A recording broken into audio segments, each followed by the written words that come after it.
মহারাজের শ্রীচরণে আমার শতকোটি প্রণাম। বিশ্ববরেণ্য নেতা নেতাজি সুভাষচন্দ্র বসুকে আমার সশ্রদ্ধ প্রণাম।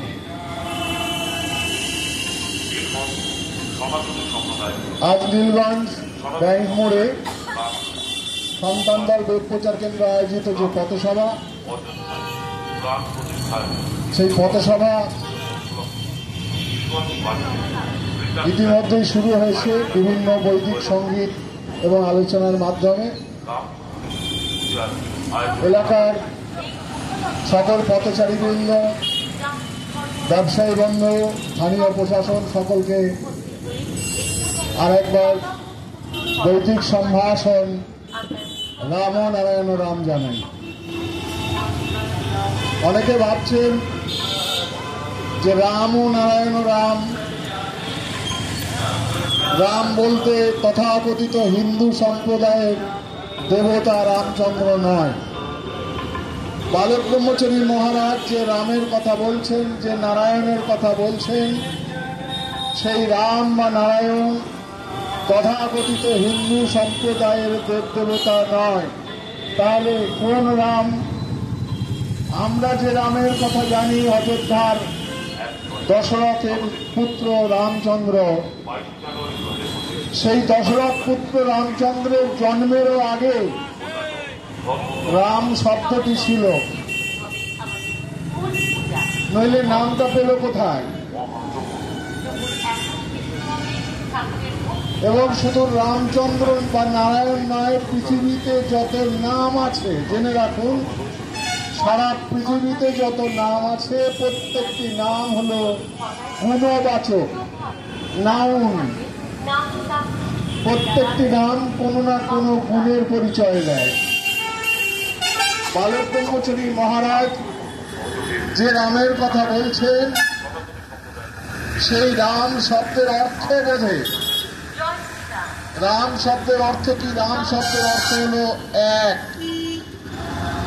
বলে এরকম অর্থ তো আমরা সারা জীবনেও শুনিনি।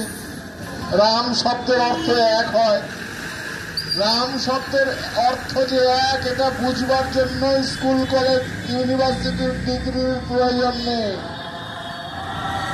এই বাজারের টাকা যখন গুনে দেখবেন, প্রথম যখন গুনছে প্রথমটাকে বলে রাম, 2, 3, 4, 5।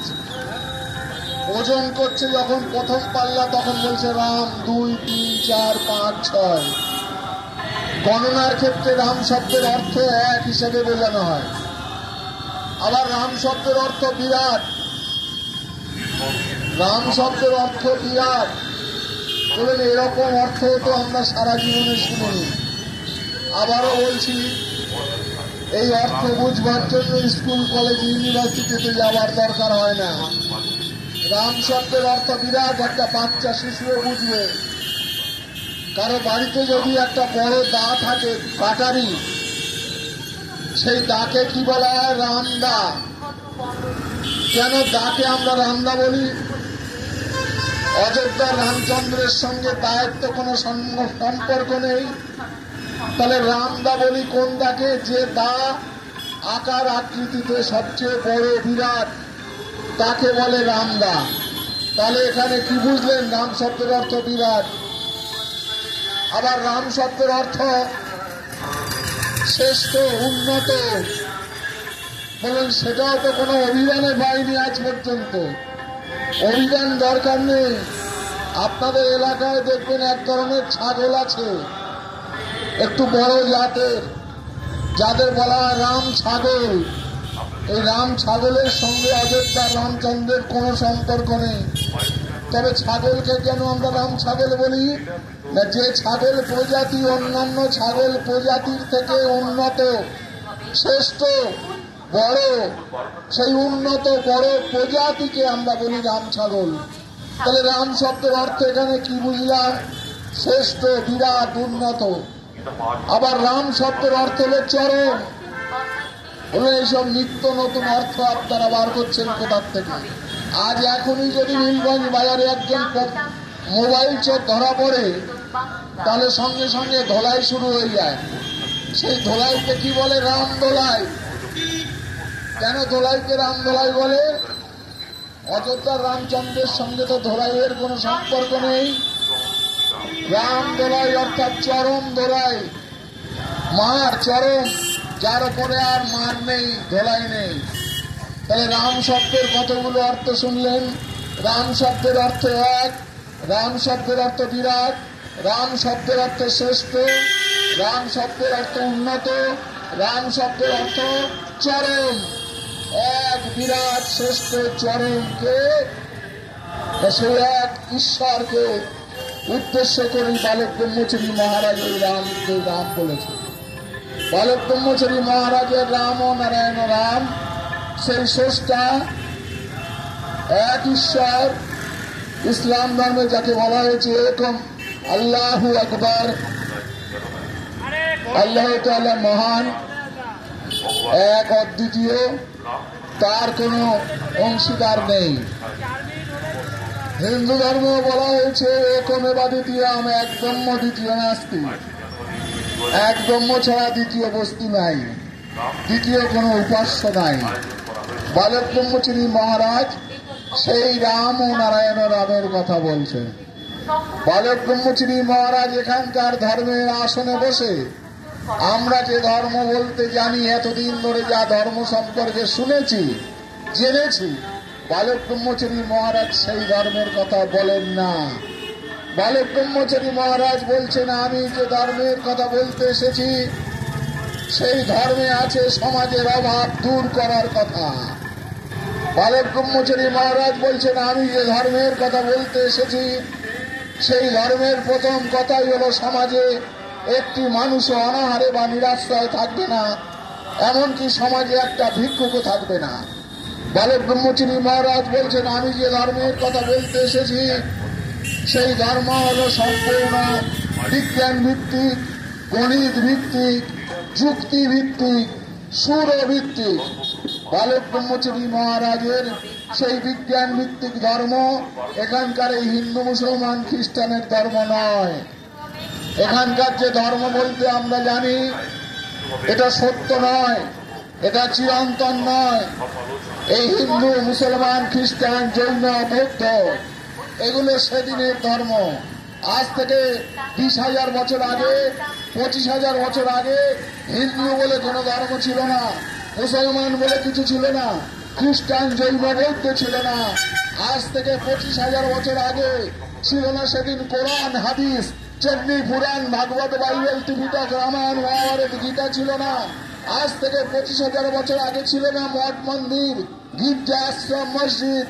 আজ থেকে 25,000 বছর আগে ছিল না নামাজ, রোজা, হজ, যাকাত, কলমা, পূজা, পার্বণ, শান্তি, সস্তন, জাগ, যজ্ঞ, প্রার্থনা।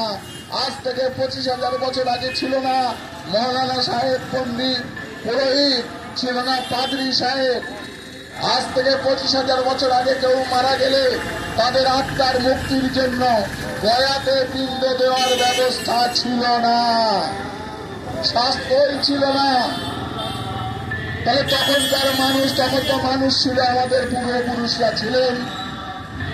আজ থেকে 25,000 বছর আগে কেউ মারা গেলে তাদের আত্মার মুক্তি কোন শাস্ত্রের বিধান অনুযায়ী হতো? উত্তর দিন। তখনকার মানুষের আত্মার মুক্তি হতো না, তারা কি সব ভূত হয়ে বেড়াতো? আজকেও মানুষ ছাড়া স্রষ্টার অসংখ্য জীব, সৃষ্ট জীব, গরু, ছাগল, ভেড়া, কাক, শকুন, তারা মারা গেলে তাদের আত্মার মুক্তির কি ব্যবস্থা আছে? তাদের জন্য কোন শাস্ত্র আছে? স্রষ্টা শুধু মানুষের জন্য শাস্ত্রের বিধান সৃষ্টি করলেন, তার অসংখ্য অগণিত জীব, তাদের জন্য কি ব্যবস্থা? তাই সত্য ধর্ম হল সত্য ও ন্যায় অনুশীলন। সেই সত্যকে আমরা ভুলে গেছি, সেই সত্যকে আমাদের ভুলিয়ে দেওয়া হয়েছে। সত্য কাকে বলে সেটাই আমরা জানি না, সেজন্যই আমরা সত্য পথ থেকে সরে এসেছি। আজ আমরা এই মঞ্চে প্রমাণ করব সকলের সামনে যে সত্য কি। সত্য হিন্দুর জন্য একরকম, মুসলমানের জন্য আর এক রকম সত্য, খ্রিস্টানের জন্য আরেক রকমের সত্য, জৈন বৌদ্ধের জন্য আরেক রকমের সত্য হয় না। সত্য যেটা, সেটা সবার জন্য একই সত্য। হিন্দুর জন্য যেটা সত্য হবে সেটা মুসলমানের জন্য হবে। বলে এটা তো কেমন? তাহলে এখন প্রমাণ হোক। এই পাশে মুদিখানার দোকান আছে, গ্রসারি, এখান থেকে 500 গ্রাম চিনি নিয়ে আসুন, সুগার, চায়ে খাওয়া চিনি। আর এইখানে যা দাঁড়িয়ে আছেন উপস্থিত, হিন্দু, মুসলমান, খ্রিস্টান, জৈন, বৌদ্ধ, ব্রাহ্মণ, ক্ষত্রিয়, শূদ্র, বৈশ্য, শান্ডিল্য, মধুগুল্লা, আলেমান, কাশ্যপ, কায়স্থ, মাহিষ্য, শিয়া, সুন্নি, শরিয়াতপন্থী, হকিকতপন্থী, তরিকতপন্থী, মারিফতপন্থী, আজমগড়পন্থী, ফুরফুরাপন্থী, Tablighi Jamaat, Jamaate Islam, Catholic, Protestant, BJP, Trinamool, CPM, Congress, Bangali, Punjabi, Gujarati, Marathi, Asami, Odia, চীনা, জাপানি, রাশিয়ান, আমেরিকান, যেই হন না কেন, প্রত্যেকের মুখে 1 চামচ করে সুগার, চিনি দেওয়া হবে। আর প্রত্যেককে জিজ্ঞেস করা হবে, বন্ধু বলুন চিনির স্বাদ কেমন? হিন্দুর গালে চিনি খেলে যদি মিষ্টি লাগে, মুসলমান বলবেন তিতো বলবে, খ্রিস্টান বলবে টক লাগছে চিনি, জৈন বৌদ্ধ ঝাল লাগবে, সিপিএমের যদি চিনি মিষ্টি লাগে, তৃণমূলের কি তিতো লাগবে? হয় না দাদা, ভাঁতাবাজি চলে না বেশি দিন। মানুষকে ভাঁতাবাজি দিয়ে সত্যের পথ থেকে সরানো যায় না। যেটা সত্য সবার জন্য সত্য হবে, যেটা মিষ্টি সবার জন্য মিষ্টি হবে। শুধু হিন্দুর জন্য যেটা মিষ্টি, মুসলমানের কাছে সেটা তিতো, এটা সত্য হয় না। আজ ইসলাম ধর্ম যদি সত্য হয়, মিষ্টি হয়, তাহলে হিন্দুর কাছেও সেটা মিষ্টি হবে, খ্রিস্টানের কাছেও মিষ্টি হবে, জৈন বৌদ্ধ সবার কাছে মিষ্টি হবে। এটাই হলো সত্য। এই যে আগুনে হাত দিলে হাত পুড়ে যায়, দাদা বলবেন হিন্দু হাত দিলে পুড়বে আর মুসলমান হাত দিলে পুড়বে না? বলুন, আগুনে হাত দিলে পড়ে, এই সত্য। হিন্দু, মুসলমান, খ্রিস্টান সবার কাছে তো সত্য, তাহলে ধর্মের বেলায় কেন সত্য হবে না? বালক ব্রহ্মচারী মহারাজ বলছেন সেই সত্যের কথা, সেই প্রকৃত ধর্মের কথা। বালক ব্রহ্মচারী মহারাজ বলছেন, তোমরা যে হিন্দু, মুসলমান, খ্রিস্টান, জৈন, বৌদ্ধ করেছ, এগুলো ধর্মের কথা নয়। হ্যাঁ, আমি মানব হিন্দু, মুসলমান, খ্রিস্টান আলাদা। তার আগে তোমাদের প্রমাণ করতে হবে। তোমরা যদি দেখাতে পারো তোমাদের হিন্দুর ভগবান হিন্দুর জন্য আলাদা সূর্য সৃষ্টি করেছে, মুসলমানদের আল্লাহ মুসলমানদের জন্য আলাদা সূর্য তৈরি করেছে, খ্রিস্টানদের গড খ্রিস্টানদের জন্য আলাদা সূর্য তৈরি করেছে, তা তো করেনি। একই সূর্যের তাপ, তেজ, আলো হিন্দু, মুসলমান, খ্রিস্টান, জৈন, বৌদ্ধ সবাই আমরা নিয়ে বেঁচে আছি। হ্যাঁ, আমরা মানব হিন্দু, মুসলমান, খ্রিস্টান আলাদা।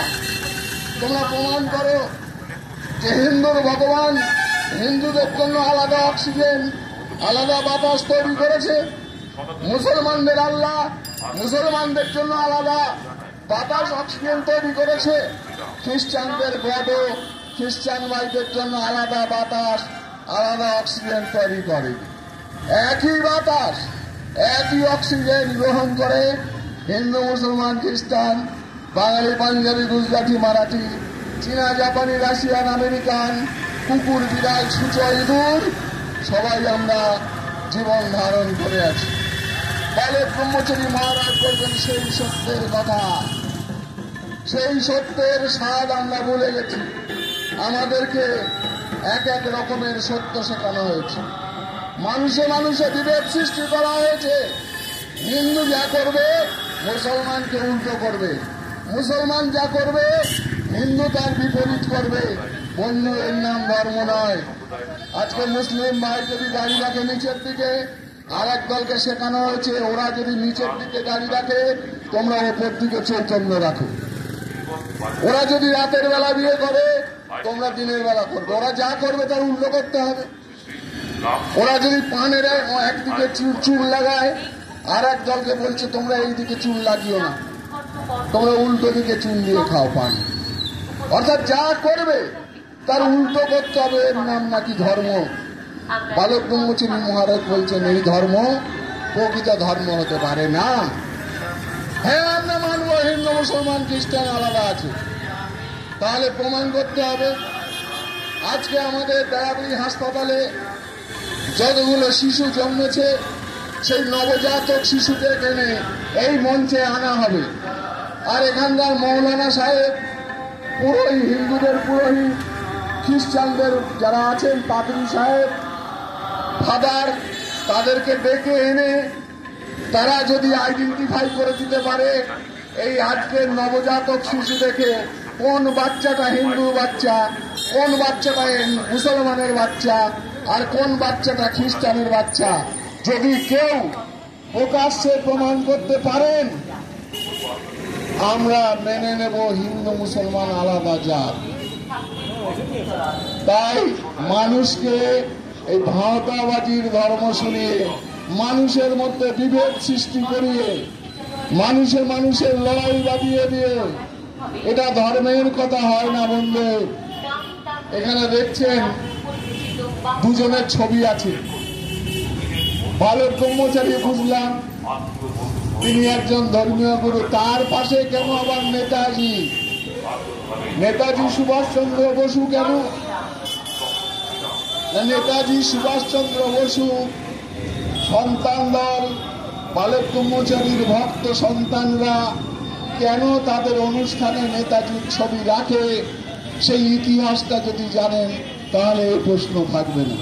কারণ বালক ব্রহ্মচারী মহারাজ যে সন্তান দল সৃষ্টি করেছেন, সেই সন্তান দল নেতাজি সুভাষচন্দ্র বসুর অনুরোধে করেছেন।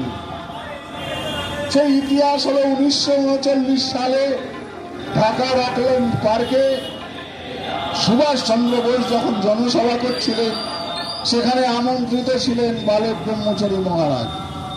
সুভাষচন্দ্রের বয়স তখন 42 বছর, আর বালক ব্রহ্মচারী মহারাজের বয়স মাত্র 19 বছর। বালক ব্রহ্মচারী মহারাজের ভক্ত শিষ্যরা সুভাষ বোসের সেদিন জনসভায় স্বেচ্ছাসেবকের দায়িত্ব পালন করছিলেন। সেই স্বেচ্ছাসেবকদের দায়িত্ব কর্তব্যে নেতাজি মুগ্ধ হয়ে তাদের গুরু বালক ব্রহ্মচারী মহারাজকে বলেন যে আপনি এই ভক্তদের নিয়ে একটা বাহিনী তৈরি করুন। তারই ফলশ্রুতি আজকের এই সন্তান দল এই কথাটি বালক ব্রহ্মচারী মহারাজ লক্ষ লক্ষ মানুষের সমাবেশে, হাজার হাজার জনসভায় প্রকাশ্যে জানিয়েছেন। ভারত সরকারও জানে, এবং সেই সভায় উপস্থিত ছিলেন বিখ্যাত ব্যারিস্টার ডক্টর নিয়ারেন্দ্র দত্ত মজুমদার।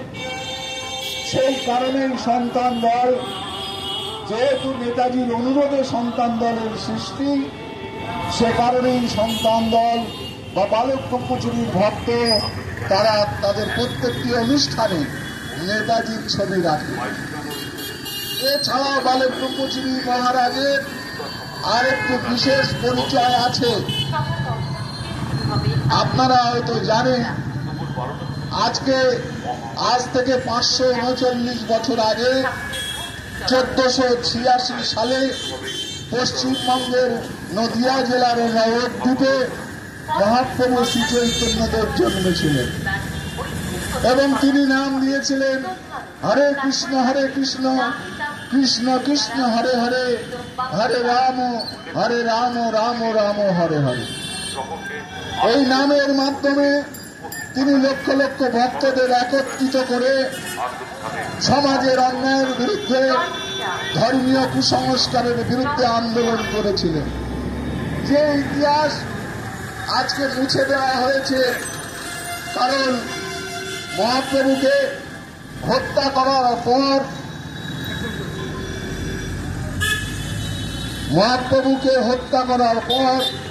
মহাপ্রভুর অন্তর্ধানে 50 বছর পরে এই সমস্ত বই পুস্তক মহাপ্রভু সম্পর্কে লেখা হয়েছে।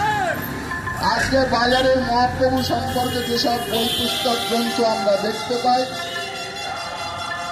যেমন শ্রী চৈতন্য চরিতামৃত, শ্রী চৈতন্য ভাগবত, শ্রী চৈতন্য মঙ্গল, বিরাট বিরাট সব পণ্ডিতদের লেখা,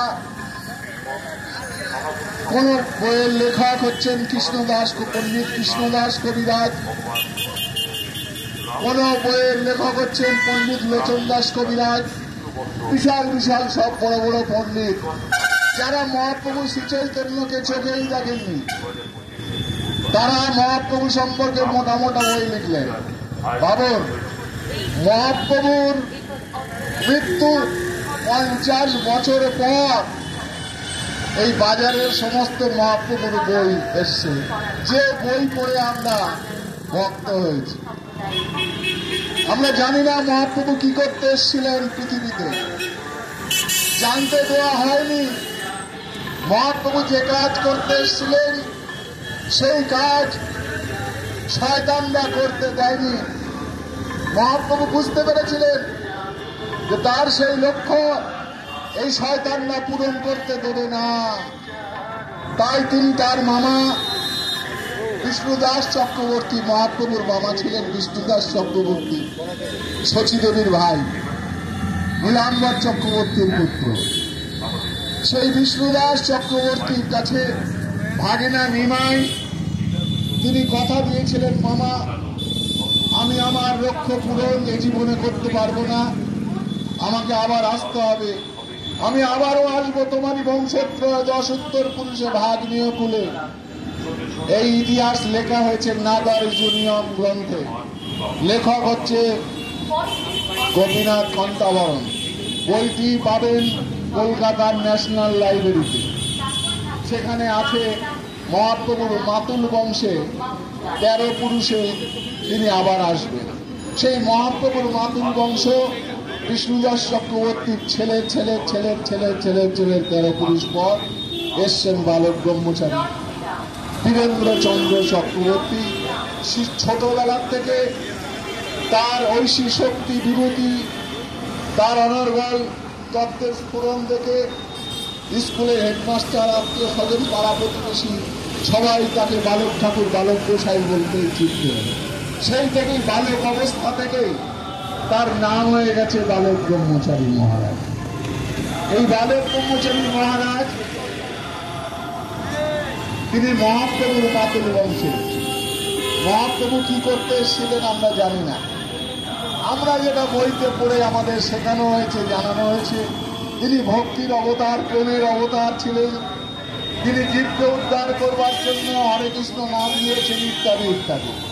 কিন্তু মহাপ্রভু যে কাজের জন্য এসেছিলেন, যেটুকু করে গেছে, মহাপ্রভু যে সময় এসেছিলেন, মহাপ্রভু যদি না আসতেন না, পশ্চিমবাংলার অনেক জেলা পাকিস্তানের অন্তর্ভুক্ত হতো।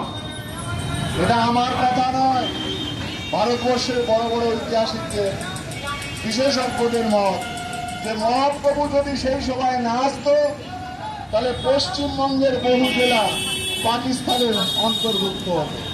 কেন না, পাকিস্তান আর ভারত এই দুটো যে দেশ ভাগ হয়েছে সেটা দ্বিজাতি তত্ত্বের উপর ভাগ হয়েছে। মুসলমান অধ্যুষিত অঞ্চল তারা পেয়েছে পাকিস্তান, হিন্দু অধ্যুষিত অঞ্চল তারা পেয়েছে ভারত। কিন্তু কেন আজকে পাকিস্তানে আমরা অন্তর্ভুক্ত হতাম?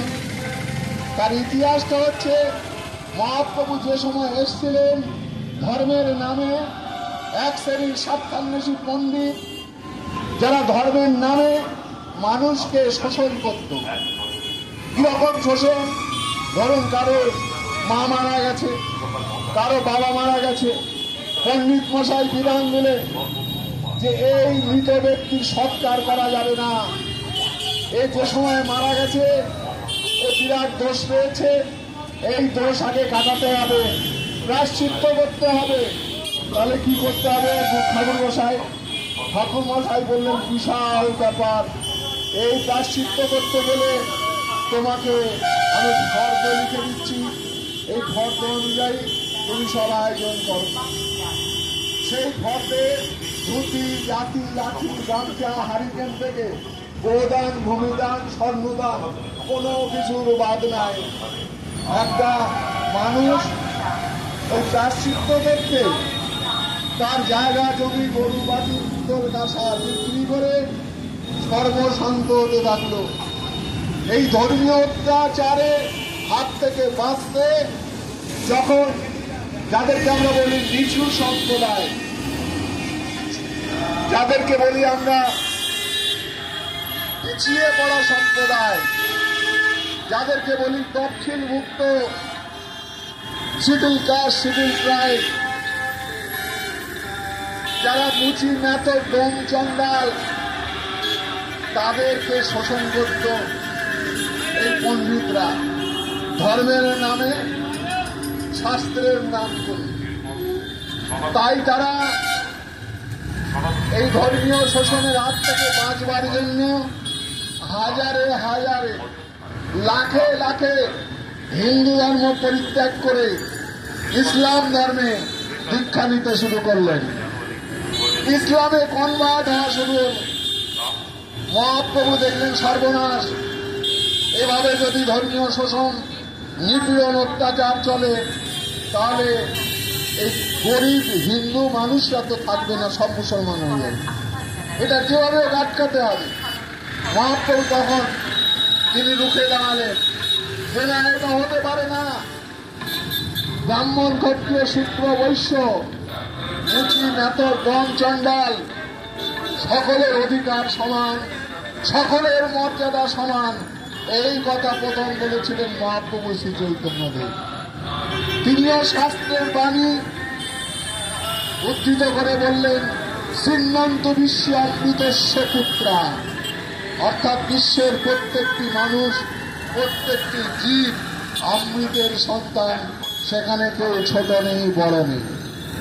মহাপ্রভু শ্রী চৈতন্যদেব তিনি শুধু এটা মুখে বললেন না, সেটা তিনি কাজে করে দেখালেন। তিনি নিজে মুসলমান ধর্মের জবন হরিদাসকে মুখে টেনে নিলেন। মুচি ম্যাথ ডোম চন্ডাল, আপনারা জানেন মহাপ্রভু শ্রী চৈতন্যদেব কখনো ভেদাভেদ করেননি। তিনি সবাইকে মুখে আলিঙ্গন করেছেন, সবাইকে তিনি এক আসনে বসে আহার করিয়েছেন। এই ঘটনায় পণ্ডিতদের মাথায় বজ্রাঘাত শুরু হয়ে গেল, কি সর্বনাশ। তখনকার দিনে যে সমস্ত সম্প্রদায়ের মাথারা আছে, মাতব্বর, তাদের রাতের ঘুম চলে গেল যে মহাপ্রভু অনাচার চালাচ্ছে ধর্মের নামে।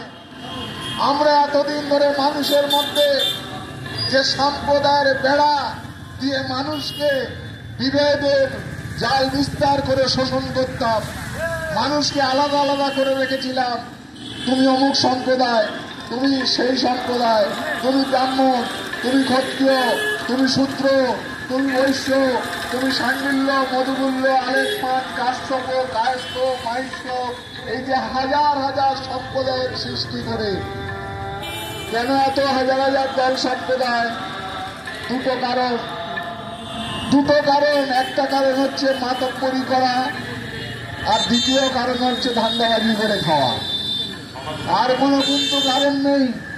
মহাপ্রভু শ্রী চৈতন্যদেব বলেন, ওই মাতব্বরদের পথের কাঁটা, তিনি সমস্ত সম্প্রদায়ের বেড়া ভেঙে সমস্ত মানুষকে একত্রিত করার চেষ্টা করলেন, ইউনাইটেড করার চেষ্টা করলেন। তাতেই ওদের রাতের ঘুম চলে গেল। মানুষ ইউনাইটেড হলে, মানুষ একত্রিত হলে, সমস্ত দল সম্প্রদায় ভেঙে এক হলে কাদের ক্ষতি? আপনার ক্ষতি আছে। আপনাদের গ্রামে যদি 10টা ভাই, এক বাড়িতে 10 ভাই, তারা যদি একসাথে যৌথ পরিবার থাকে, আপনার অসুবিধা আছে? আপনাদের গ্রামে তো আছে 5-6টা ভাই একসাথে থাকে, বাবা মায়ের সাথে যৌথ পরিবার, তারা ওই একসাথে আছে বলে আপনার কি অসুবিধা হচ্ছে? আপনার অসুবিধা হওয়ার কথা নয়। অসুবিধে কাদের হবে? চোরের, যারা রাত্রেবেলা চুরি করে। বাড়িতে বেশি লোক থাকলে, বাড়ির লোক সংখ্যা বেশি হলে চুরি করতে সুবিধে না অসুবিধা? কোনটা? বেশি লোক থাকলে অসুবিধা। তাই চোররা কখনো চাইবে না, যারা লুটপাট করে, ডাকাত, তারা কোনোদিন চাইবে না যে মানুষ একত্রিত ভাবে বসবাস করুক, মানুষ ইউনাইটেড ভাবে থাকুক। মহাপ্রভু শ্রী চৈতন্যদেব তাদের চোখে সেই অন্যায়টা করেছিল যে যারা এখনই এই মানুষের মধ্যে সম্প্রদায়ের বেড়া দিয়ে দিয়ে মানুষের মধ্যে বিভেদ অসাম্য বৈষম্য সৃষ্টি করেছিল, মহাপ্রভু এসে সেই বেড়া ভেঙে সবাইকে তিনি একত্রিত করলেন। সঙ্গে সঙ্গে মাতব্বরের দল তারা বৈঠকে বসে গেল যে আমাদের তাহলে তো ব্যবসা বন্ধ হয়ে যাবে। ধরুন 1000টা সম্প্রদায়, বর্তমানে 1000 সম্প্রদায় যদি থাকে আর প্রত্যেক সম্প্রদায়ের যদি একজন করে মাথা থাকে মাতব্বর, তাহলে 1000 সম্প্রদায়ের কতগুলো মাথা কতগুলো মাতব্বর হয়? 1000 জন হয়। আর সমস্ত সম্প্রদায় ভেঙে যদি একটা দল একটা সম্প্রদায়ের মাতব্বর কত হবে? একজন হবে। তাহলে বাকি 999 জনের কি অবস্থা হবে ভাবুন। এই সম্প্রদায়ের মাতব্বররা কিন্তু কোনোদিন টোটো চালাতে দেখবেন না, অটো রিক্সা চালায় না, টোটো চালায় না, জমিতে মজুর খাটে না, চাষবাস করে না। এই সম্প্রদায়ের মাতব্বররা তাদের নিজের নিজের সম্প্রদায়ের মাথায় হাত বুলিয়ে ধর্মের নামে শাস্ত্রের দোহাই দিয়ে বংশানুক্রমিক ভাবে তারা শোষণ করে বেঁচে আছে। দেখবেন এই রাস্তার ধারে বিরাট বিরাট মেহগনি গাছ আছে, গাছের মাথার দিকে দেখবেন আর এক ধরনের গাছ আছে সেখানে, যাদের শিকড় সরাসরি মাটিতে থাকে না।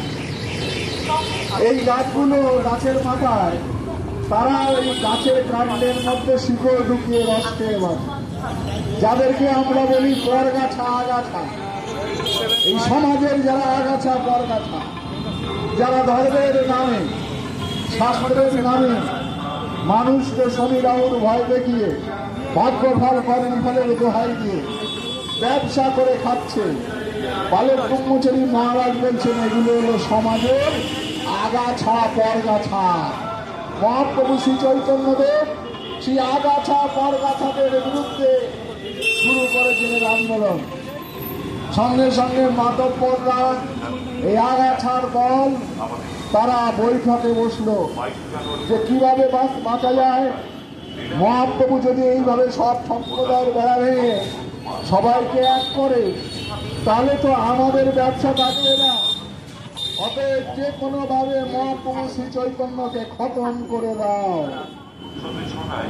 খতম করে দাও। খতম করা বললি তো খতম করা নয়, কারণ 24 ঘন্টা মহাপ্রভুকে হাজার হাজার ভক্তরা ঘিরে হরে কৃষ্ণ নাম করতেন।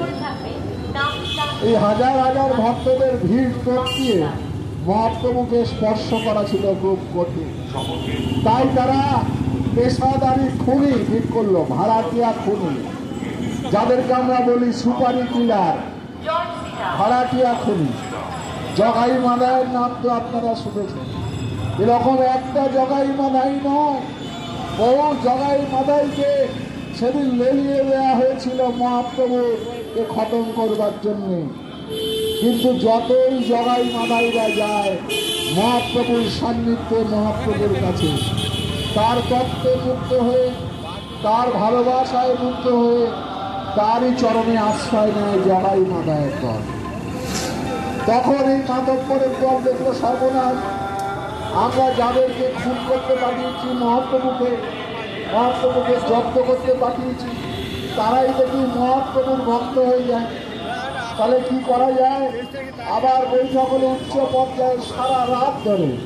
সেই বৈঠকে সিদ্ধান্ত হলো, কি সিদ্ধান্ত? মহাপ্রভুকে যখন খতম করা যাচ্ছে না, তাহলে একটা কাজ করো, ভক্তদের হৃদয় থেকে, ভক্তদের মন থেকে মহাপ্রভুকে খতম করে দাও, মুছে দাও। বললে এটা কি করে সম্ভব? বললে হ্যাঁ সম্ভব।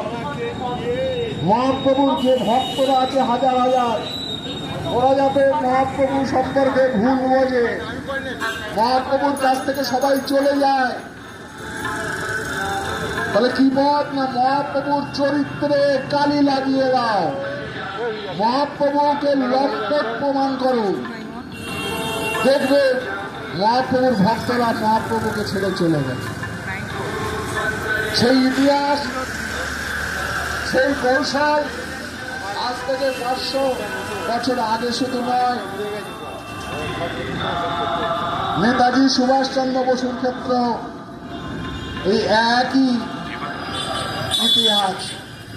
নেতাজি সুভাষচন্দ্র বসুকে মার্ডার করবার জন্য, খুন করবার জন্য কোন চেষ্টা হয়নি। ও ভাড়াটিয়া গুন্ডা থেকে বড় বড় গুন্ডা, এমনকি আমেরিকার ইস্টার্ন কমান্ড তাকে পর্যন্ত লেলিয়ে দিয়েছে ডগলাস ম্যাক আর্থারকে। যে কোনো মূল্যে নেতাজিকে খতম করতে হবে, কিন্তু নেতাজিকে খতম যখন কোনোভাবেই করা গেল না, সারা পৃথিবীব্যাপী ইঙ্গো মার্কিন শক্তি খুন, ভাড়াটিয়া, খুনি, মার্ডারারকে দিয়ে করার চেষ্টা করেনি। তারপরেও যখন তারা দেখল নেতাজিকে খুন করা যাচ্ছে না, নেতাজিকে মারা যাচ্ছে না, তখন তারা এই অস্ত্র প্রয়োগ করেছিল, যে অস্ত্র আজ থেকে 500 বছর আগে মহাপ্রভুর উপর প্রয়োগ করা হয়েছে। যে নেতাজির প্রতি শ্রদ্ধা, ভালোবাসা ভারতবাসীর হৃদয় থেকে চিরতরে মুছে দাও, বললে পথ ওই একটাই, চরিত্রে কলঙ্ক লেপন করে দাও। নেতাজি সুভাষের চরিত্রে কালি লাগাও, নেতাজি সুভাষকে লম্পট প্রমাণ করো। সেভাবেই বই লেখা হলো। বসু পরিবারের একাংশকে দিয়ে তৎকালীন ভারত সরকার বই লেখালো। ভারত সরকার লিখলে জনগণ বিশ্বাস করবে না, মানুষ বিশ্বাস করবে না। তাই নেতাজির পরিবারের একাংশকে তারা পয়সার বিনিময়ে কিনে দিল, কাউকে টাকার বিনিময়ে, কাউকে বা লোকসভার টিকিট দিয়ে, নির্বাচনে প্রার্থীপদ দিয়ে, তাদের দিয়ে বই লেখানো হলো। কাউকে বলা হলো তোমরা নেতাজির প্রেম কাহিনীটাকে হাইলাইট করো। নেতাজি বিদেশে গিয়ে অবৈধ প্রেম করেছিল, গোপনে বিয়ে করেছিল এমিলি সেঙ্গেলের সাথে। তার একটি মেয়ে আছে অনিতা পাপ। আবার আরেকজন লেখককে দিয়ে তারা বলল তোমরা বিমান দুর্ঘটনাটাকে হাইলাইট করো। 1945 সালের 18ই আগস্ট নেতাজি বিমান দুর্ঘটনায় মারা গেছে, এইটা মানুষের মনে গেঁথে দাও। এবং এইটা মানুষের মনে গেঁথে দেওয়ার জন্য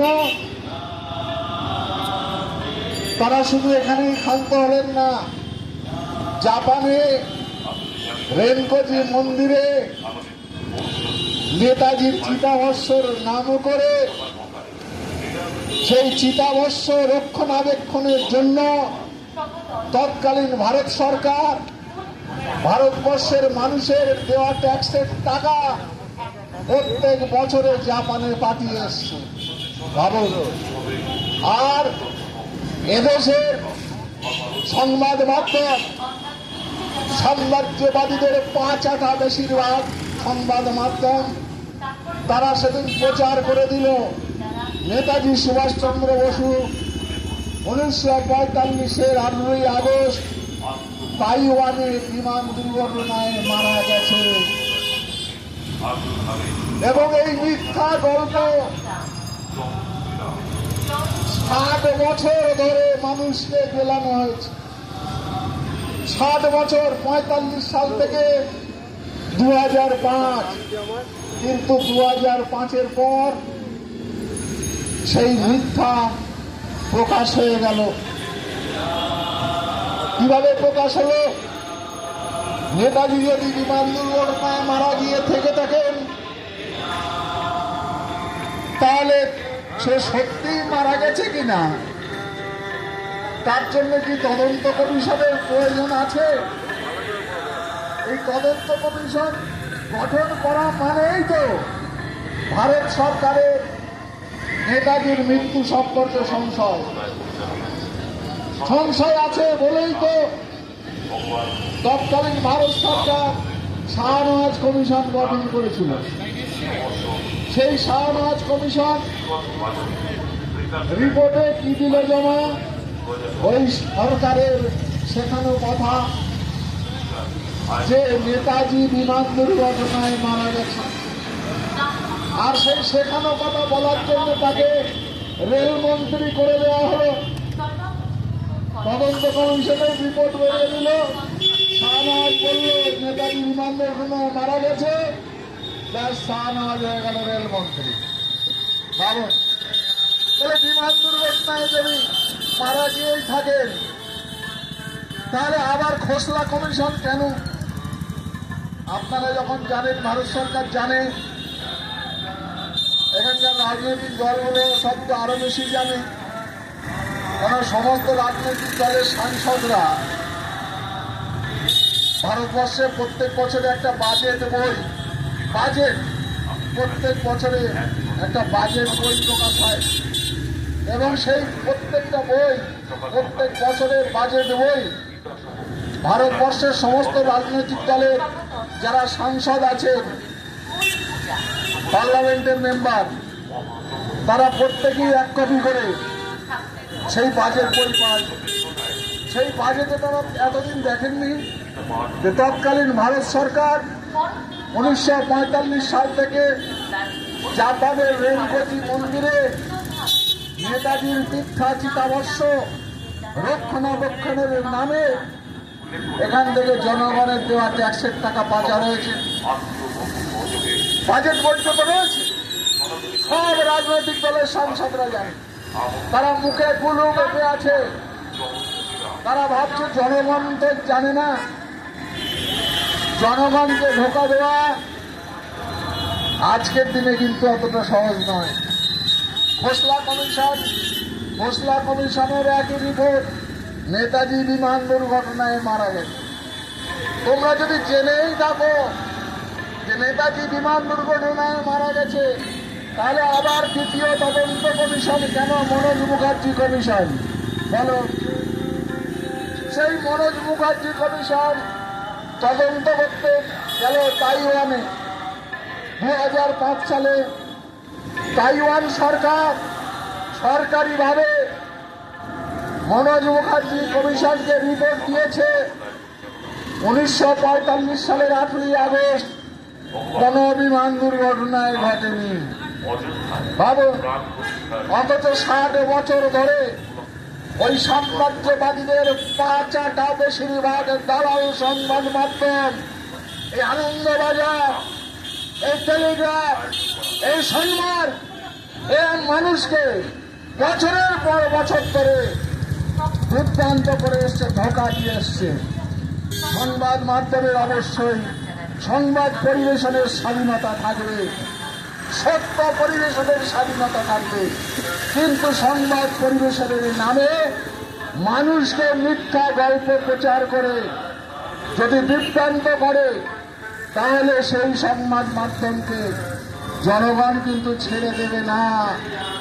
সেই সংবাদ মাধ্যম যারা 60 বছর ধরে নেতাজির বিমান দুর্ঘটনার মিথ্যা গল্প প্রচার করে এসছে, তারা আজও পর্যন্ত 2005 সালে বিমান দুর্ঘটনা হয়নি এটা প্রমাণ হয়ে যাওয়া সত্ত্বেও প্রকাশ্যে কোনো সংবাদ মাধ্যম ক্ষমা চায়নি যে আমরা ভুল করেছিলাম, আমরা যেদিন ভারত সরকারের মিথ্যা তথ্য প্রচার করে মানুষকে বিভ্রান্ত করেছি, এর জন্য আমরা ভারতবাসীর কাছে ক্ষমা প্রার্থী।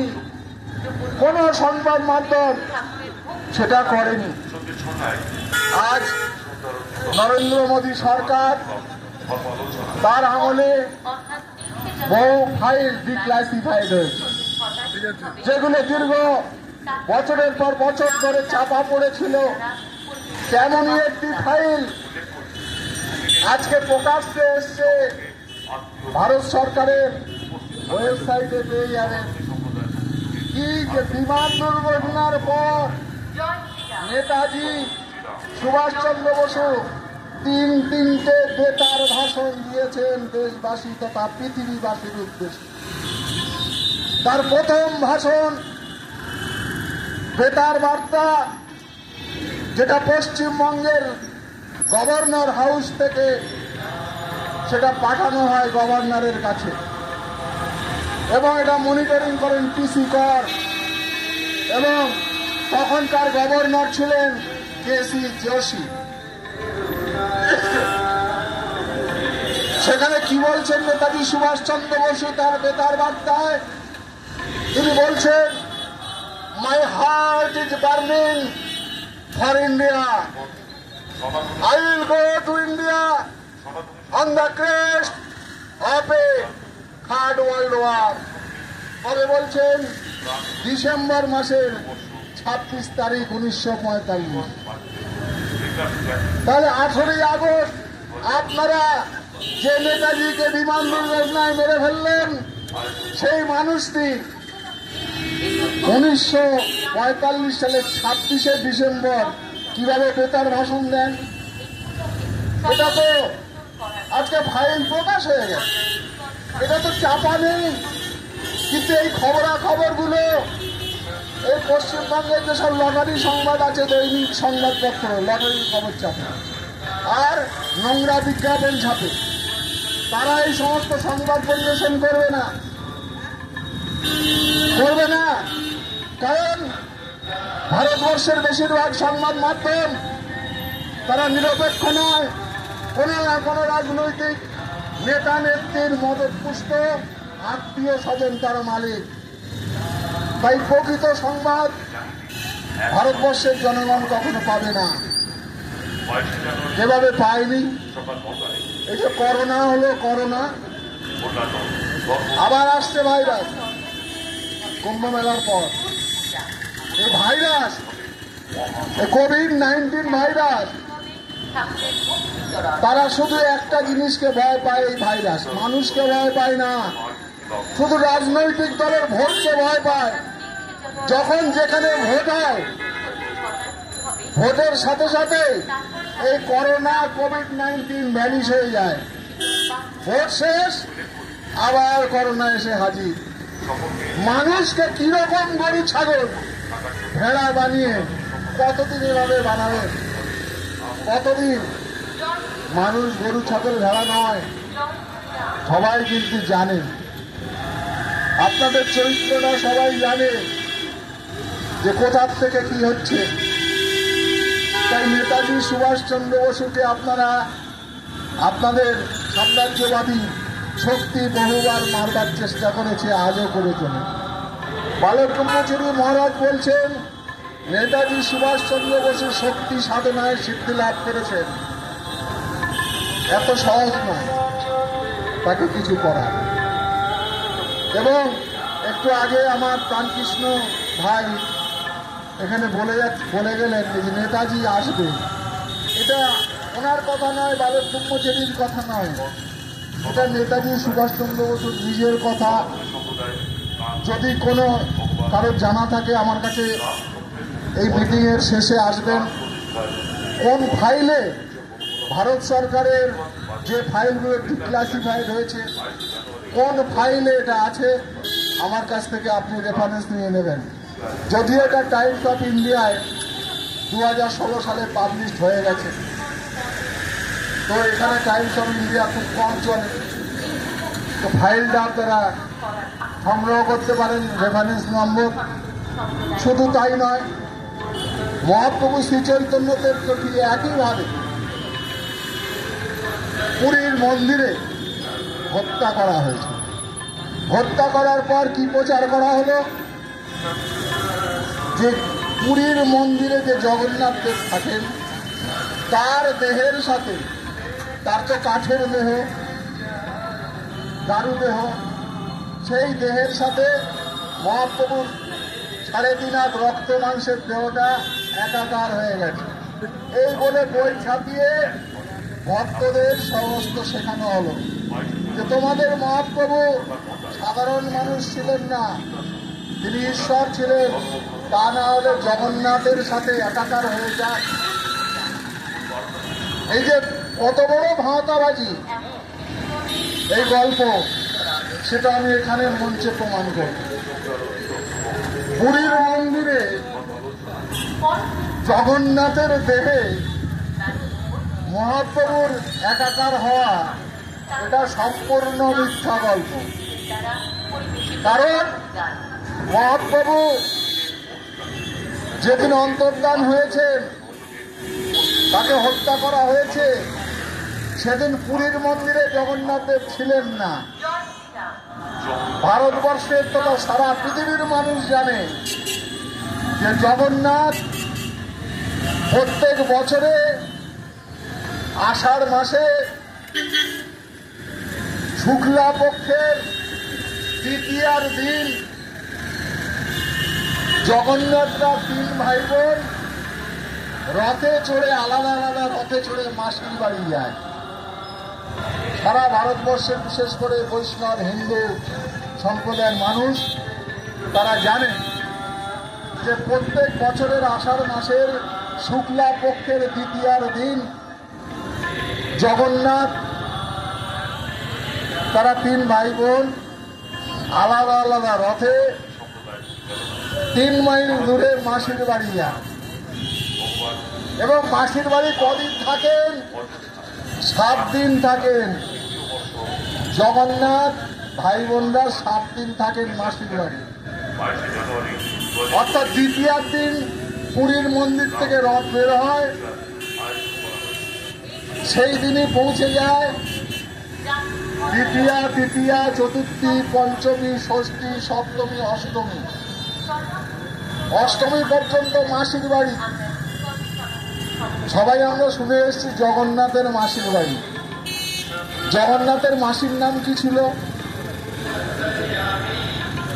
যদি কোনো বৈষ্ণব ভক্ত থাকেন বলবেন যে জগন্নাথের মাসি ছিল কে? জগন্নাথের মাসি কে ছিল? যখন প্রচালিত আছে অবশ্যই তো ছিল। ওই পুরীর মন্দিরটা যিনি তৈরি করেছেন তিনি হচ্ছেন জগন্নাথের মেসো মশাই। শ্রীক্ষেত্র যিনি তৈরি করেছেন তিনি একজন রাজা। তার নাম হচ্ছে রাজা ইন্দ্রদুম্ন। আর রানী জগন্নাথের মাসি হলেন, আমি বলে দিচ্ছি, গুন্ডিচা। রানী গুন্ডিচা। পুরীতে গুন্ডিচার মন্দির আছে, ওইটাই হচ্ছে গুন্ডিচা রানীর বাড়ি। তো জগন্নাথরা 3 ভাই বোন আষাঢ় মাসের শুক্লা পক্ষের দ্বিতীয়ার দিন 3টে আলাদা আলাদা রথে করে মাসির বাড়ি যান, অষ্টমী পর্যন্ত থাকেন। আর মহাপ্রভু জগন্নাথের সাথে আপনারা বই লিখে মেশাচ্ছেন কবে? না 1533 খ্রিস্টাব্দে আষাঢ় মাসের শুক্লা পক্ষের সপ্তমীর দিন পুরীর মন্দিরে মহাপ্রভু জগন্নাথে মিশে গেল। বইতে লিখলেন, বড় বড় গ্রন্থ, তাই পড়ে আমরা ভক্ত হয়ে গেলাম। একবারও হাত দিয়ে দেখলাম না যে সপ্তমীর দিন তো পুরীর মন্দিরে জগন্নাথ ছিলেনই না, তিনি তো মাসির বাড়ি। অষ্টমী পর্যন্ত থাকবে, 7 দিন মাসির বাড়ি থাকার পর তারপরে উল্টো রথ হবে, ফিরে আসবে 3টে রথ পুরীতে, ফিরে আসে সেই দিনই ফিরে আসবে 3 মাইল রাস্তা মাসির বাড়ি। ফিরে আসার পর জগন্নাথদেব আরো 3 দিন রথে উপবিষ্ট অবস্থায় থাকবেন। কেন না? রথ পরিক্রমায় অনেকে দেশ বিদেশের ভক্তরা আসতে পারেন না, শাস্ত্রে নাকি লেখা আছে। এমনি জগন্নাথদেব দর্শনে যতটা পুণ্য লাভ হয়, রথে উপবিষ্ট অবস্থায় দর্শন করলে পুণ্যটা বেশি হয়, মোক্ষ লাভ হয়, ইত্যাদি ইত্যাদি। আরো 3 দিন বিভিন্ন উপাচারে জগন্নাথকে পুজো করা হয় পুরীর মন্দিরের বাইরে। তারপর 3 দিন পুজোর পর আবার জগন্নাথ দেবকে তার আসনে নিয়ে যাওয়া হয়। আর আপনারা মহাপ্রভুকে ভগবান বানিয়ে দিলেন, মিশিয়ে দিলেন জগন্নাথের সাথে। কবে, কোন তারিখে? যেদিন জগন্নাথ পুরীতে ছিলই না মন্দিরে। অথচ এই বই আমাদের পড়ে বোঝানো হয়েছে। এই মিথ্যা ধান্দাবাজির গল্প বেশি দিন কিন্তু চলে না। বলল আজকে যেটা সত্য, মহাপ্রভুকে কিভাবে হত্যা করা হয়েছিল সেটা নিয়ে বিস্তর গবেষণা হয়েছে, হচ্ছে, চলছে। আমি কয়েকটা শুধুমাত্র জিজ্ঞাসা প্রশ্ন আপনাদের কাছে রেখে যেতে চাই যে মহাপ্রভু অন্তর্ধান হলেন 1533 খ্রিস্টাব্দের আষাঢ় মাসের শুক্লা সপ্তমীর তিথিতে। ভক্তদের কথা অনুযায়ী মহাপ্রভু জগন্নাথের মিশে গেছে, ভালো কথা। আচ্ছা বলুন তো, মহাপ্রভুর অন্তর্ধানের পর 50 বছর গৌর বাংলায় হরে কৃষ্ণ নাম নিষিদ্ধ কেন হয়েছিল বলুন? মহাপ্রভুর অন্তর্ধানের পর হরে কৃষ্ণ নাম 50 বছর এই গৌর বাংলায় করতে দেওয়া হয়নি। বলেছেন কোন বইতে?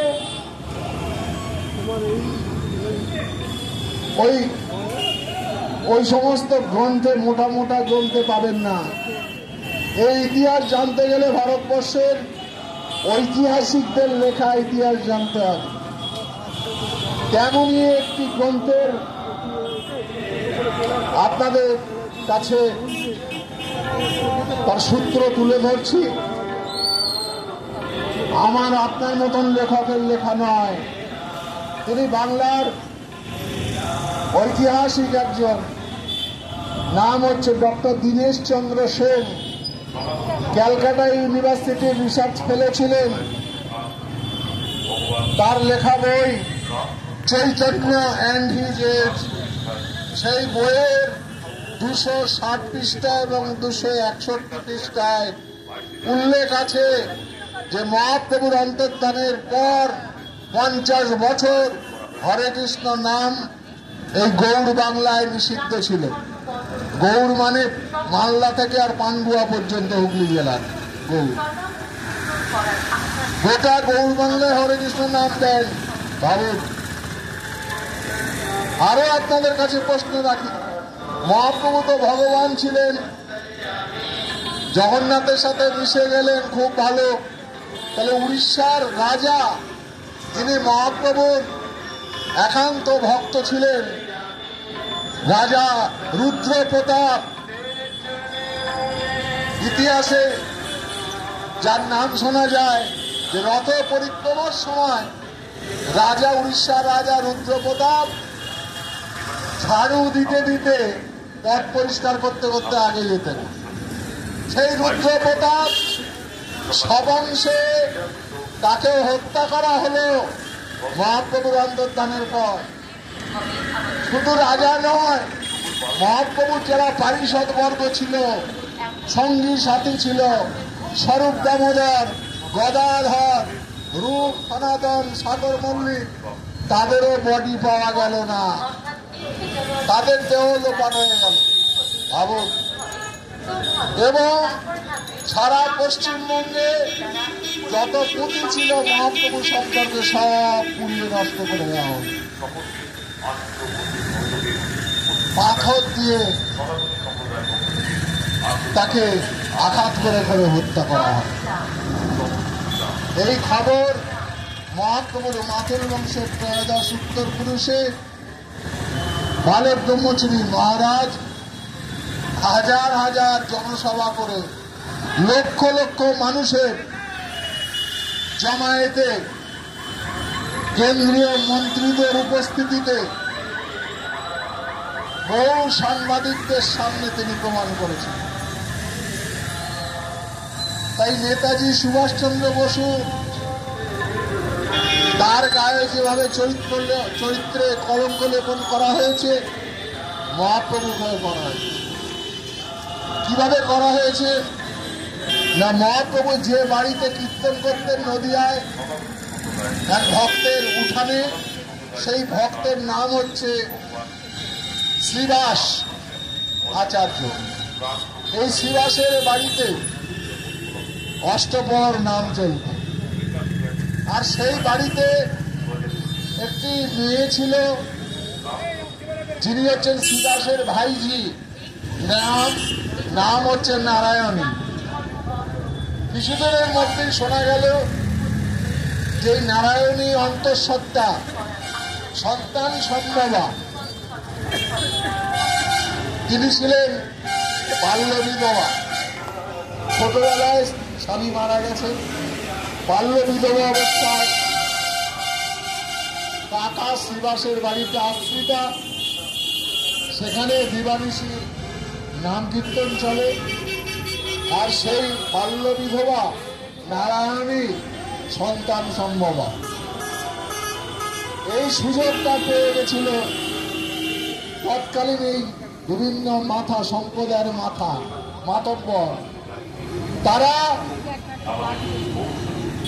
এই জঘন্য কার্যকলাপের দায় মহাপ্রভু শ্রী চৈতন্যের মাথায় চাপিয়ে দিলেন, যে এটা মহাপ্রভু শ্রী চৈতন্যের কুকর্মের ফসল। সবচেয়ে দুঃখের ব্যাপার, সেদিন বৈষ্ণব সম্প্রদায় মহাপ্রভুর ভক্তদের একাংশ তারাও এই ষড়যন্ত্রের সাথে যুক্ত হয়ে তারাও সংশয় প্রকাশ করেছিল যে হতেও পারে নারায়ণীর সন্তান সম্ভবা মহাপ্রভুর কুকর্মের ফসল। এবং তারা সেটাও আমরা পরে জানতে পেরেছি। কাউকে যদি হত্যা করা হয়, কেউ যদি খুন হয়, মার্ডার হয়, তাহলে ইনভেস্টিগেশন অফিসাররা এসে কি দেখে, যে খুন হয়েছে প্রথমে একটা তারা তালিকা করে সন্দেহের, যে এই লোক মারা গেলে কাদের কাদের ভালো হয়, কারা কারা লাভবান হবে, তার একটা তালিকা তৈরি হয়। যে এই লোকটা বেঁচে থাকার জন্য যেগুলো হচ্ছিল না, মরে গেলে কাদের কাদের লাভ হবে, সম্পত্তি হতে পারে, সিংহাসন হতে পারে, তার প্রভাব প্রতিপত্তি হতে পারে। তো মহাপ্রভু অন্তর্ধানের পর আমরা যাদের রাতারাতি প্রভাব প্রতিপত্তি বেড়ে গেল দেখলাম, তাতে সন্দেহটা কিন্তু আরো ঘনীভূত হলো যে মহাপ্রভুকে হত্যার পেছনে, মহাপ্রভুর হত্যার পর যারা রাতারাতি প্রভাব প্রতিপত্তি বাড়ল, তারা যুক্ত ছিল কিনা স্বাভাবিকভাবেই প্রশ্ন ছিল। এটা নিয়ে আরো গবেষণা চলছে, গবেষণা হবে।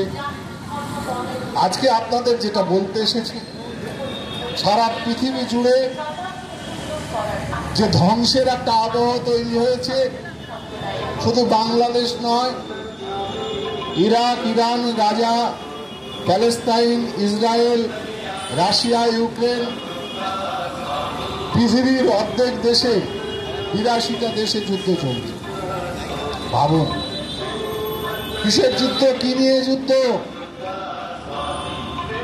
এবং প্রায় আমরা সংবাদ মাধ্যমে, সমাজ মাধ্যমে, ফেসবুক, ইউটিউব, এখন তো প্রত্যেকের হাতে হাতে মোবাইল,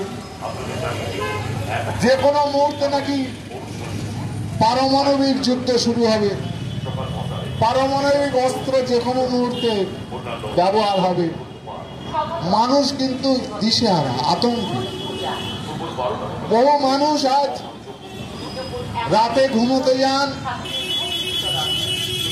সংশয় নিয়ে, সকালটা দেখতে পাবো কিনা, যদি একটা পারমাণবিক অস্ত্র নিক্ষেপ হয়, তাহলে পৃথিবীর মানচিত্র থেকে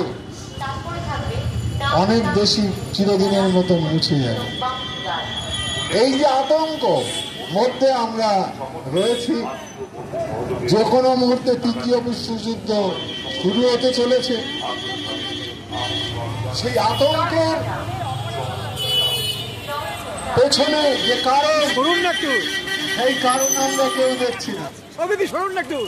আজকে ভারতবর্ষে অনেক ধর্ম আছে, অনেক মঠ মন্দির, গির্জা আশ্রম, মসজিদ, মাদ্রাসা আছে।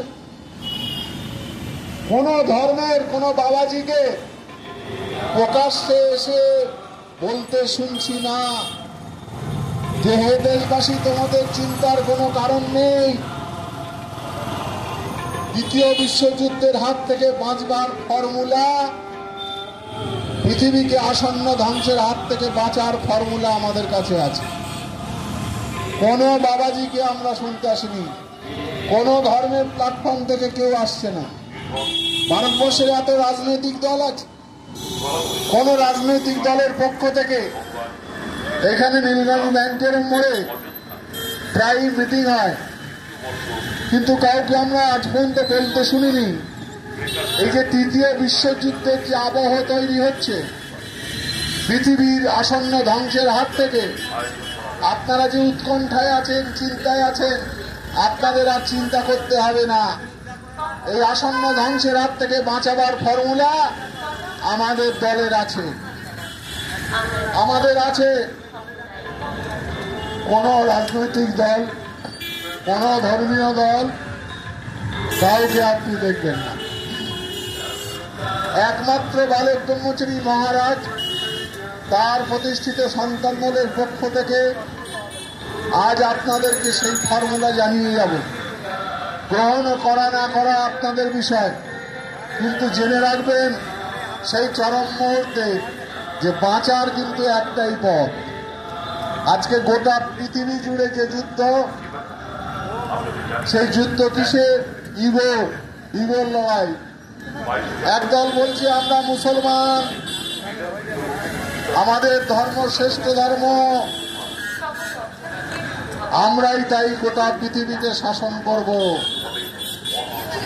আর একদল বলছে আমরা ইহুদি, আমাদের ধর্ম শ্রেষ্ঠ,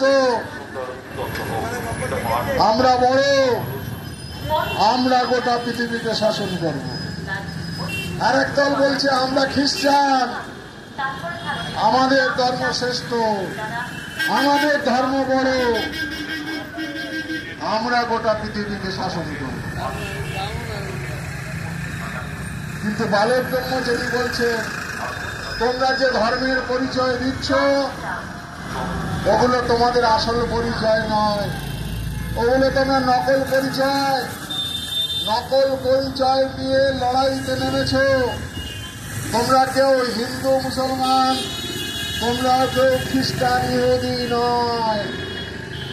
আজ থেকে 10,000 বছর আগে, আজ থেকে 20,000 বছর আগে আপনি দেখাতে পারবেন না তখন হিন্দু মুসলমান খ্রিস্টান জৈন বৌদ্ধ ইহুদি ছিল। তাহলে তখন তো মানুষ ছিল, আমাদের পূর্বপুরুষরা তো ছিল। তখন কোন শাস্ত্রও ছিল না, তখনকার এই এত হাজার হাজার ধর্ম ছিল না। তো তোমরা তো মিথ্যা পরিচয় নিয়ে বেঁচে আছো। তুমি নিজেকে হিন্দু বলছো, তুমি আর একজন তুমি বলছো তুমি মুসলমান, কিন্তু তোমাদের পূর্বপুরুষ, তোমার বাবা তার বাবা তার বাবা তার আগে প্রথম, তোমার আদি পিতা মাতা, তোমারও যা হিন্দুরও যা আদি পিতা মাতা, মুসলমানের আদি পিতা মাতা সেই একই, খ্রিস্টানের আদি পিতা মাতাও একই। তাহলে প্রত্যেকের সাথে প্রত্যেকের রক্তের সম্পর্ক, কার সাথে কার রক্তের সম্পর্ক নেই। আজকে 700 কোটি মানুষ আকাশ থেকে তো একদিনে পড়েনি। আজ থেকে 100 বছর আগে 700 কোটি মানুষ ছিল না, কম ছিল। 500 বছর আগে আরো কম ছিল, 1000 বছর আগে আরো কম ছিল, 10,000 বছর আগে আরো কম ছিল। এইভাবে আগে আগে যেতে যেতে দেখবেন একটা সময় 2 জন ছিল, 1 জন নারী 1 জন পুরুষ। সেখান থেকে এই পৃথিবীর 700 কোটি মানুষ, 700-750 কোটি মানুষ। তাহলে একই যদি আমাদের আদি পিতা মাতা হয়, তাহলে কার সাথে কার রক্তের সম্পর্ক নেই?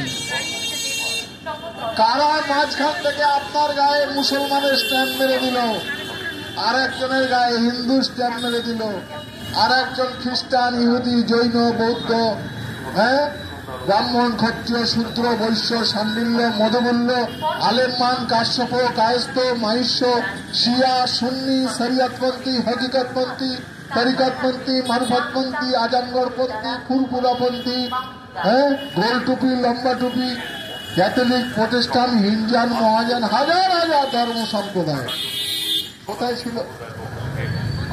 সত্য যা চিরন্তন যার সৃষ্টির আদিতে ছিল, যা আছে, যা থাকবে। মানুষ সৃষ্টি হওয়ার আগে, জীব সৃষ্টি হওয়ার আগে সূর্য ছিল। তাহলে জীব বাঁচবে কি করে সূর্যের আলো ছাড়া? তাহলে যত জীব আছে প্রত্যেকেরই বেঁচে থাকার জন্য সূর্যের আলোর প্রয়োজন, অক্সিজেনের প্রয়োজন, জলের প্রয়োজন। তাহলে মানুষ বা জীব সৃষ্টির আগে সূর্য ছিল, বাতাস ছিল, জল ছিল, মাটি ছিল। তাদের যে ধর্ম, সেই নেচারের যে ধর্ম, সেই বিশ্ব প্রকৃতির ধর্ম। তাই বালক ব্রহ্মচারী মহারাজ বলছেন, ওই প্রকৃতির দিকে তাকিয়ে দেখো, নেচারের দিকে। প্রকৃতি যেন প্রত্যেকটি মানুষকে বলছে, হে মানুষ শোনো, আমার থেকে শিক্ষা নাও। আমার কলকারখানায় তৈরি সূর্যের আলো, জল, বাতাস, মাটি, ফাঁকা যেমন প্রত্যেকটি মানুষ শুধু নয়, প্রত্যেকটি জীবের যার যতটুকু প্রয়োজন, প্রয়োজন ভিত্তিক সমবন্টন, সম অধিকার সাম্যের সুরে পৌঁছে দিয়েছি। ঠিক তেমনি তোমরাও তোমাদের কলকারখানায় তৈরি, ক্ষেত খামারে তৈরি ফল, ফসল, শিল্পদ্রব্য প্রত্যেকটি মানুষ শুধু নয়, প্রত্যেকটি জীবের জন্য যার যতটুকু প্রয়োজন, সেই প্রয়োজন ভিত্তিক সমবন্টন, সম অধিকার সাম্যের সুরে পৌঁছে দেওয়া। এটাই হচ্ছে প্রকৃতির মধ্যে সাম্যবাদ, প্রকৃতিগত সাম্যবাদ। তাই বলছে প্রকৃতি হচ্ছে সাম্যবাদের শিক্ষক। তাই বন্ধু বালক ব্রহ্মচারী মহারাজ, মানুন আর না মানুন, বিশ্বাস করুন না করুন, কিন্তু যুক্তি আপনাকে মানতে হবে। গোটা পৃথিবীর মানুষ মানবে, যেটা সত্য সেটা সবার কাছে সত্য। আপনি যে পরিচয় দিচ্ছেন হিন্দু বলে, আর একজন পরিচয় দিচ্ছে মুসলমান বলে, আর একজন পরিচয় দিচ্ছে খ্রিস্টান বলে, ওগুলো আপনাদের কারোরই আসল পরিচয় নয়। সব নকল পরিচয় নিয়ে ঘুরে বেড়াচ্ছেন, মুখোশ করে ঘুরে বেড়াচ্ছেন। আপনাদের পরিচয় আপনারা নিজেরাই ভুলে গেছেন। তাই বাঁচার একটাই পথ, গোটা পৃথিবীকে আসন্ন ধ্বংসের হাত থেকে, এই মারণাস্ত্রের প্রভাব থেকে বাঁচার একটাই রাস্তা। ভুলে যান আমি হিন্দু, ভুলে যান আমি মুসলমান, ভুলে যান আমি খ্রিস্টান, জৈন, বৌদ্ধ। ভুলতে না পারলে কিছু করার নেই। ভাবছেন ওই গাজায় হচ্ছে, প্যালেস্তাইন হচ্ছে, ইসরায়েলে হচ্ছে, পশ্চিমবঙ্গের উত্তর 24 পরগনা নীলগঞ্জে তো হচ্ছে না। বন্ধু, ভুল। আগুন, এই আগুন ওই সাধারণ আগুন নয়। ওই আমেরিকায় যে আগুন লেগেছে দাবানল আগুন নয়, সাম্প্রদায়িকতার আগুন। পৃথিবীর এক প্রান্ত থেকে আর এক প্রান্ত আসতে 24 ঘন্টা সময় লাগবে না। এই দাবানলের আগুন থেকে বাঁচার জন্য রাস্তা এখনো আছে। নিজেদের নকল পরিচয় ভুলে আসল পরিচয়ে পরিচিত হন। সকলেই আমরা এই প্রকৃতির সন্তান, এই মাতৃভূমির সন্তান, মাটির সন্তান। আমাদের মধ্যে কেউ হিন্দু, মুসলমান, খ্রিস্টান নেই। এই আদর্শে, এই তত্ত্বে যদি নিজেকে উদ্বুদ্ধ করতে পারেন, তবেই বাঁচার আশা আছে, নইলে নেই।